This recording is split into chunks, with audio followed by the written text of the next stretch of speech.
Hello everyone, Hazza here. I'm coming at you with a second video of this week as we are back from London from the Fnatic off-season event, which you can check out when you're done with this one. But for some teams, they're getting ready for the off-season, looking towards 2026. For others, the biggest event of their year is upcoming. I'm of course talking about the Game Changers Championship, the 4th annual Game Changers Champs, and this time we're going to Seoul. Seoul was pretty good for us in the past, as we managed to get the gold buddy for that event back in 2024, as you'll remember. Toronto was a great return to form. However, champs this year, it was pretty stinking. So hopefully, we're trying to rectify things. I tell you what, if there was any time for someone to get perfect picks, I think it's going to be this Game Changers event. If the turnout is good, because, as you can see, it's just a straight up playoffs bracket, and there's always someone who has it correct. So there's no group stages, nothing like that. It's just as straightforward as it gets. In terms of the rewards this time, Aura Farming title, Pocket Killjoy Buddy, and the Golden Killjoy Buddy. More buddies that I'm never going to use, let's be real. It's nice to have, and we're hoping we can put ourselves on the community leaderboard, perhaps, if we've got the credentials to be there. At the very least, top 20% is what we're going to be aiming for. So let's get stuck right in. I've gone ahead and taken a look at these teams, so you don't have to. I'm here to get you clued in as best as possible. And starting off, we have a preliminary round. Now, these are for the teams who didn't qualify in first place from their region. Maybe they're from a region which is less represented in general, as we're starting off here with Ninetales against Nova. Nova being one of those teams, the only Chinese representative this year, as we had EDG Sakura last year. And kicking things right off, Ninetales had an amazing story, I think. A team fully Korean, on home soil. They'll be wanting to make the best run possible, and have done really well for the sum of their parts. I believe it's not a full organization, but it was created, the team, by a Korean streamer, and it started off with just some of his viewers trialing for the team, but it culminated in a 21-match win streak, albeit not the strongest of teams that they were facing along the way. But by the time that they got to Game Changers Pacific, and that streak of games had come to a conclusion against XIPTO, who we'll be seeing in a little bit, they beat Falcons Vega 3-2 in a best of 5. A team made up of former GCC winners. Mary, for example. The core of the old XIPTO team. Aneri, Camus, these players that we were used to seeing. So that was a crazy story, and honestly, I think the potential's there. We've seen it, whereas Nova, on the other hand, are coming in from a region with just the one slot that haven't really made waves so far in GCC. China hasn't had the same kind of lift-off in Game Changers as it has in the rest of the VCT circuit since being officially released a couple of years ago. So I'm not really seeing them doing too much in this tournament in general. I think when you look at the players that they have, Clem was putting up some really nice numbers on the duel list and is going to be one to look out for if you're just wondering, scouting the potential there. The one thing that Nova does have is some experienced members within the team. Shirazi, for example, who was playing with XIPTO and SMG before that in previous GCCs in years gone by. You've got Alyssa too, who we've not seen for a couple of years since she debuted with X10 Sapphire, which is a bit of a throwback, but they've played on some of these stages before, and they're not going to be complete strangers to the situation. However, I still feel like Ninetales are the team in form. They've had time to get used to the new patch, which is something that we're going to be talking about for a few of these teams as well, as it does have some pretty huge implications for GCC, as we've not really seen anyone in pro play, even in some of the off-season events, try it out yet and see how good it's going to be. But simple choice for me, at least in this first game, will be Ninetales. For our second opening game, we've got MIBR versus GX, which feels like a crazy game to be opening up with, as it means that one of these teams is immediately going to be hitting the lower bracket. MIBR, of course, grand finalists last year, but with some roster moves, and GX back-to-back finals in EMEA at the start of this year. They took their foot off of the gas just a little bit and have had to pay the cost of that here. KC first on circuit points, and G2 actually taking that first seed overall because they won the third stage, and it's put them in a bit of an awkward situation. And now, just speaking from the EMEA perspective for GX here a little bit before I dive into MIBR, I have to say it's a familiar team that we're going to be getting here. So if you're not used to what's happened to GX over the last year or so, you're going to be seeing a lot of the same. It's Smurfette is back, Ness, Ever, the usual names that you would want to see in this stage of the competition. However, this is the group they've ended up with. It's the changes that they've made along the way. That was having Nami as an in-game leader in the first stage of the year, Ness then swapping into that role by the second stage, and by the third stage, cutting her entirely, bringing in Suzette, and even dropping Smurfette to the bench, who had been such a consistent provider for this team. And now, for most people who'd been following GX, that kind of left a sour taste in the mouth, because while there was potential coming into the team with some names that we had seen perform in the past, it just felt really strange that they wanted to rip up everything that had worked for them up until that point, and felt that they needed to give something different because the results weren't up to their own expectations, which Asuka, their coach, has always set incredibly high. You can't blame him for it. They have reached every GCC so far since their inception, but they're still got that ever elusive GC EMEA title, which has been fading away from them, and I feel like that extra hunger has maybe driven them to make some decisions that I personally believe to be incorrect. They had a good playoff performance in the third stage in the end, but that was a huge component of that was having Smurfette back in the team. So is it a little too much too late for them? I would probably say so, at least in this opening game. To talk for MIBR and how good they've been, there has been a big real shake-up in what the team looks like in general. Signing Basada, absolutely huge for them from a fellow rival in Team Liquid. Honestly, keeping hold of SRN after she had the best performance on their team, which drove them to making that last grand final in the previous year in Berlin, is definitely one to be thinking about. And also, some of the names which they've helped to bring through over the last year or so. Picking up Lisa, who is only going to be attending her first GCC after we saw the viral memes about her on Twitter. She spent plenty of time with Loud, the potential was always there. The loss of Jelly is definitely something to think about, but yeah, just for the players that they've kept onto, the culture that they've built, and that result for them in the end in the LCQ of Americas was big. And honestly, I see them making a deep run again, despite how lopsided this bracket might feel for them early on. Moving swiftly on to the upper quarterfinals, we have G2 versus Ninetales. Now, this does feel like a little bit of a mismatch when you consider the experience, the titles, the history that this G2 team has.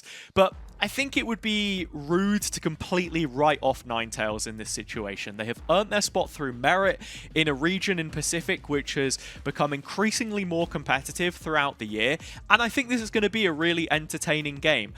I do still have G2 though, and my explanation is this. We are coming into a new era of Valorant, one where utility has to be that much more measured, it can be a lot less oppressive, and you have to be really thinking about every decision that you make. Why does this swing me more towards G2? Because they have that, you know, those years of experience behind them, and that sits on their initiator players as well, in Mimi and Petra. They're always so good with their timings. They play these very slow rounds sometimes, but they're incredibly methodical. You know they have the mid-rounding to them, and that just makes me a little bit more concerned for a team like Ninetales, who maybe doesn't have as much time playing on the stage, coming into a new patch. They do have a lot more hands-on with the changes that we'll have seen, as Pacific did wrap up a lot sooner than EMEA. But for G2, I think, look, it just counts too much for the skin in the game they've got at this point in time. And looking at their previous runs and where they sit in the bracket, I can't help but feel they're going to get the better of this start in Seoul. Our next game on the top side of the bracket is Team Liquid Visa against Crew Blaze Visa, a South American derby and an exciting one to be sure.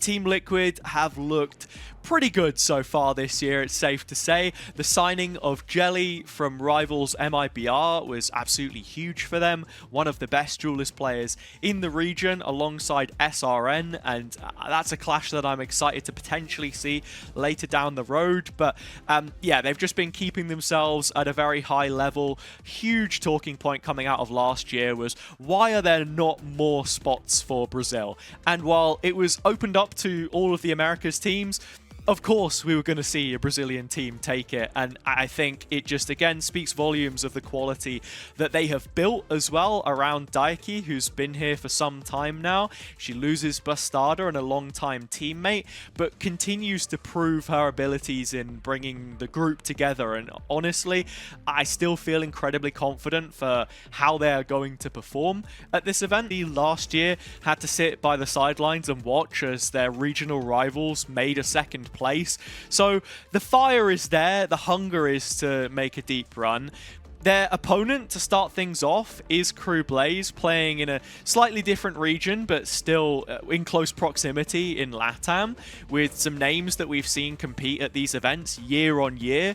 Kanir has been here since the very start, the first of the GCC events, as we're now approaching our fourth in 2025. Another player for them, which we saw hit the heights in Berlin last year and make a deeper run than most people would be expecting, as it was Crew's best performance that we've seen so far, was Dodds on the duelist. Can have plenty of impact, and I know we speak about duelists a lot here, but I think Game Changers really does have some quality talent, and these teams do look towards having a more traditional star player.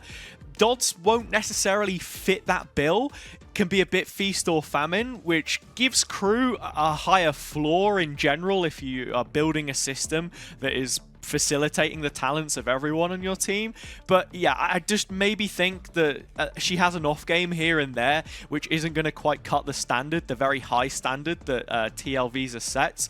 So with that, I'm going to put Liquid through. I think they're the favorites in this one naturally anyway. It's going to be an exciting game, but they're the ones for me. Towards the other side of this upper bracket, and it's Shopify Rebellion, Gold as they are now quite rightly known, back-to-back GCC winners, up against their grand final opponents from the previous year in Berlin, MIBR. A match which we've had to wait, a year to see, because that's the thing with GCC and a lot of these teams when they're not participating in your Instalocks of the world, you just don't get that cross-regional competition. But I'm really excited for this potential matchup, and most likely matchup should the bracket spin in the way that we expect it to do. Shopify Rebellion have made a player change since we saw them last. Fluorescent got her Tier 1 debut with Apex, which was deserved, of course, but they've picked up Dodo Nut, and in the process, actually, made themselves the first Game Changers team to appear in Challengers in NA, which has been invaluable experience for them. I think with them having made the headlines earlier in the year, it's created a really weird environment around the team, because it feels like for some reason the hype is a lot quieter than it was before. Now, whether that just means that the expectations are still incredibly high and people sort of just perceive that they are to win as they have been before, or the competition has gotten better around them and it isn't going to be as plain sailing, is hard to say.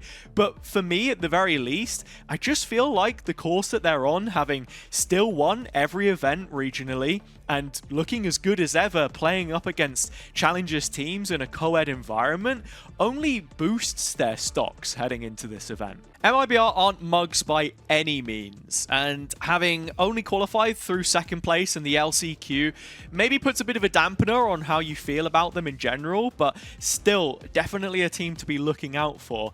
I have to consider the map veto process for both of the teams here though, and with Shopify Rebellion already showing that they are happy to play the new map Corrode, an insta-ban for MIBR, or has been so far, gives them a bit of a one-up. Abyss as as well has come into both of their pools. I think this could very easily be a map that we see come up in this series and be a deciding factor in who ends up winning it. But in general, Shopify Rebellion showing a bit of flexibility in their compositions, still sticking to a lot of that Yoru, which is going to be in a decent place actually on the new patch. I feel like people somewhat overestimate the fact that he can't anymore place the clone inside the ult or the flashes to be a huge difference maker, where I felt like it wasn't a massive contributor to why he was so strong anyway, and that the pure versatility of his kit is enough to set that up. So yeah, I think even with Dobononut coming in as well, she's such a supportive player, always such a great talent from her time on previous teams that we'd seen in Americas, and I just have to root for them as favorites for this competition anyway. Like, MIBR aren't going to have a hard time moving through this lower bracket, but Shopify Rebellion Gold have to win this opening game. The final match in our opening round for some of these teams is XIPTO versus Karmine Corp, the winners of Game Changers Pacific versus the back-to-back queens of Game Changers EMEA at the start of this year. And now, I say the start of this year because they have struggled in recent times, and that's where we see teams on a different trajectory coming into this game, because KC didn't live up to the expectations they set themselves, the very lofty expectations, but those were built throughout the year, because this is an organization which has been active in GC for a while, but not always had the results. They dropped down to contenders, they cut quite a few players, but now they've built something which feels destined to achieve a lot more than the results that we'd seen from them previously. Up against XIPTO, it's going to be an interesting one, because looking at this team, it's not the names that it was before. They have almost entirely reformed since their last appearance at GCC, and that is in picking up the Ascend team. I'm not talking about the one completely trashing their reputation on Twitter that did win champs in 2021. I'm talking a free agent roster with local talent that they have brought through and built up throughout the year as well. So in some ways, similar to KC in terms of the overall arc, but when we consider form, they are definitely in a stronger position coming into this event. To keep you in the loop of players to watch for this game, if XIPTO are to have a chance, it's got to be Graham's, a player who's also picked up a lot of the Yoru and looked really, really good, putting up some nasty numbers in their finals, and has to be the driving force if this team is to succeed. Whereas on the KC side, they've built around the in-game leadership of GX, who has plied her trade in EMEA for a while now, with young up-and-comers like Alkia looking really, really sick. Anasilia as well, scouted by coaching staff Smart7, who I think could be the real difference for KC making a deep run here, because while they have not had the best of performances in Stage 3, they dropped out in the lowers earlier on, didn't make it to the lower final, the grand final, anything of the sort. We know that that extra time off is not going to be put to waste, and that the brains behind the operation will have been putting in the extra graft to make sure they're up to speed with the current developments in terms of what the meta is shaping up to look like, from Red Bull Homeground ongoing in the background and the sort. So yeah, I think that they are going to be in a position to contend. And with that, I see KC moving through, locking out our initial top 4 in the uppers of G2, Team Liquid, Shopify Rebellion Gold, and KC. Now, between these 4 teams, we have some pretty interesting games. I'm excited to see this one, for one, G2 versus Liquid Visa, because this is a rematch from the lower final, which we saw all the way back in 2023. G2, as we know, have had 3rd place finishes in the last 2 Game Changers Championships since raising the inaugural title back in 2022, and it was Daiki's roster which blitzed past them to challenge Shopify Rebellion for their first title just a couple of years ago. So I think this is a little bit of a grudge match in some ways, and Mimi as the captain of this team will be hoping that she can prove that they have improved over time and that they are ready to now take on what I would consider, you know, international grade opposition, the kind of teams that are going to be challenging for the Game Changers trophy. However, I'm not too sure what it's going to look like on the day. Honestly, I feel like this is a 2-1, whichever way you flip it.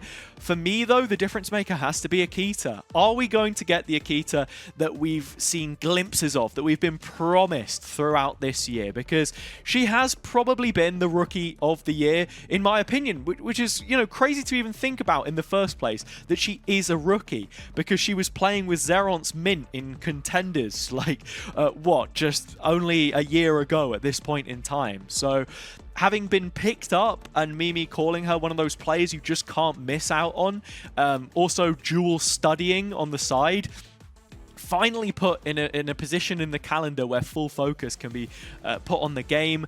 They've got ResQ actually come in as their previous duelist, just as that 6th player, and hopefully bring the vibes up. I'm leaning towards G2 maybe winning this if we get the huge Akita performance and all of the rest. But at the same time, Liquid have so much quality of their own. And again, I'm thinking of names like Jelly, who have been here before, already done it, shown that consistency throughout the year. They have got the titles to back it up. Whereas G2, look, maybe this kind of slightly weaker year is actually the reality check that they needed, because it was the lowest group stage performance we've seen from them, the earliest defeat in a playoffs bracket, and not too much time to really think about what they are wanting to set up coming into GCC. And now, look, does this new meta also potentially favor them a lot? I said that it did in the previous game, and I think it probably somewhat does here as well, just in the sense that it's almost leveled the playing field in some ways. I'm really lost, guys. I'm really lost. But look, for the sake of not leaning too much into the EMEA bias, I think Liquid still should be favored to win this game. And I got to go with them on this occasion. Now, next up, Shopify Rebellion Gold KC. This one does feel slightly more clear-cut for me, and I'm going to lean towards Shopify Rebellion Gold. Now, take nothing away from KC. I'm looking at this lower bracket, and it's actually pretty nasty. But I still think they can make a deep run. I still think they can do damage. But I also don't believe that this year is going to be their year to win GCC. Like, the potential is there, really it is, and we've seen it throughout, building towards something greater, the same way they did when they came up from Contenders into main event. But it's just going to take that little bit more time in the oven for me if we're going to see it. Shopify Rebellion Gold, just too locked in on the protocols, the team chemistry. Look, they get put in a bad situation, they've been there before, they've bounced back, they've done that, whereas KC haven't maybe been stress tested as much, because when you consider the absence of G2 towards the start of the year, the flip-flopping between who was that 3rd best team, SK also fading away regionally, they haven't had too much of a challenge at the top, and Shopify Rebellion Gold are the best of the best. Into lowers, Crew Blaze versus GX, a match, if I'm not mistaken, we saw from last year. And GX with an underwhelming performance at last year's GCC in general. And look, have they done enough here to make me believe that this is going to look any greater than what we saw from them before?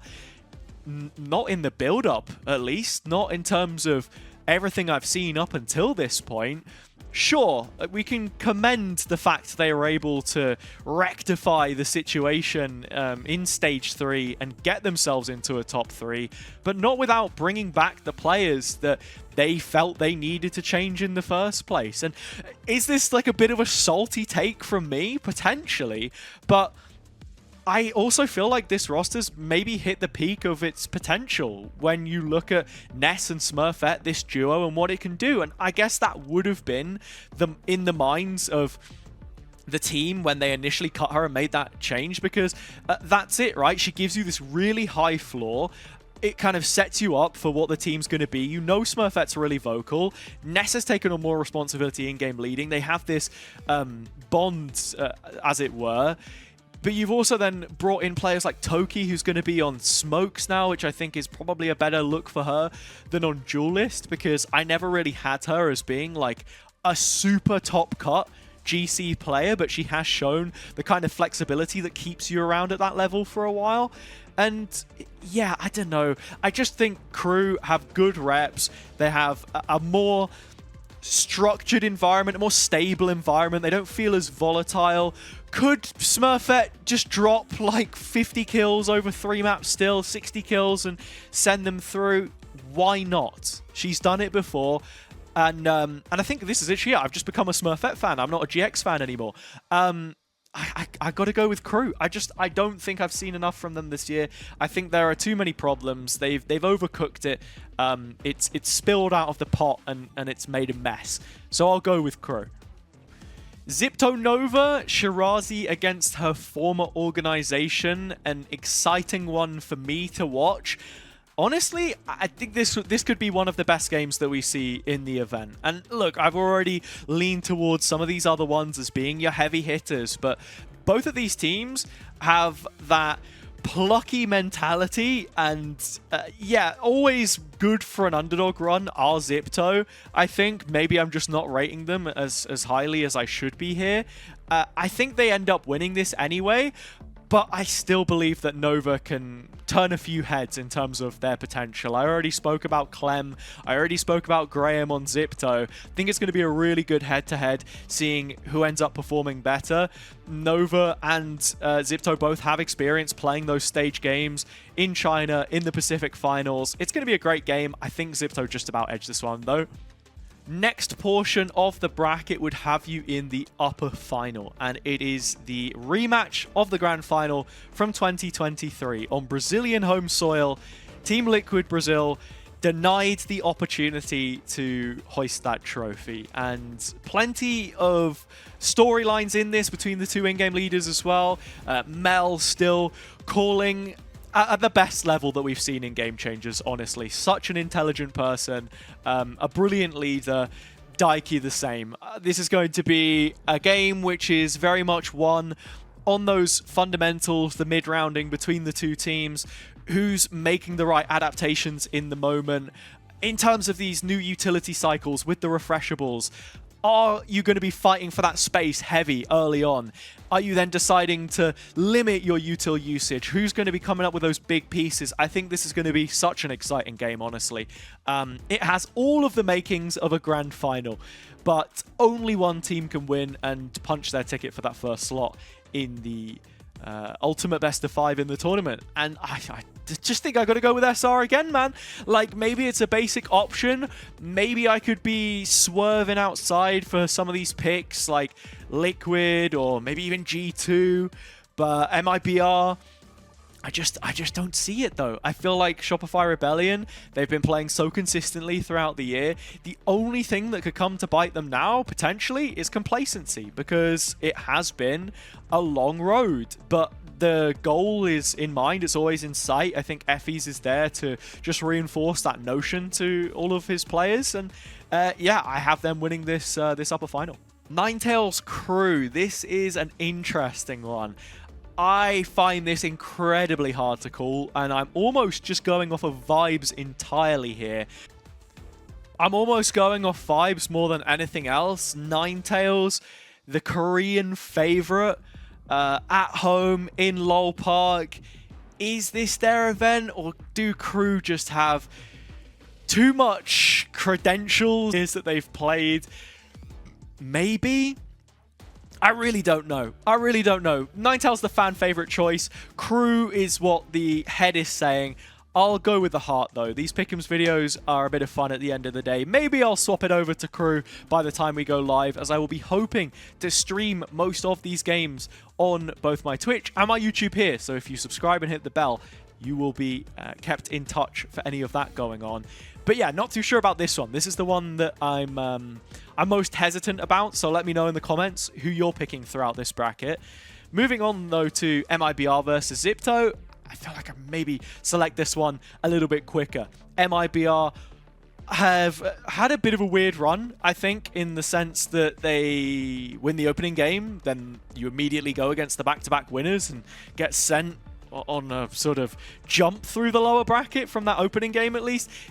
Works out kind of weird, but I do still think that they are one of the better teams. They have the firepower, honestly. Any player can step up for them, and I think that's going to be a huge difference to XIPTO, who have to rely on certain players to do the dirty work for them.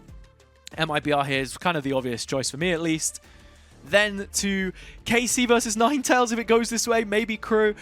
This is where I'm looking at KC making a bit of a deeper run, as I was saying earlier, because they have the planning, they have the preparation, they should be ready for what gets thrown at them, especially at this stage in the competition, when you can lean more on the VOD reviewing, on those prep sessions, on being ready with some ante for your opponents. So I have them moving into lower semi. Then G2 MIBR. Now this is crazy.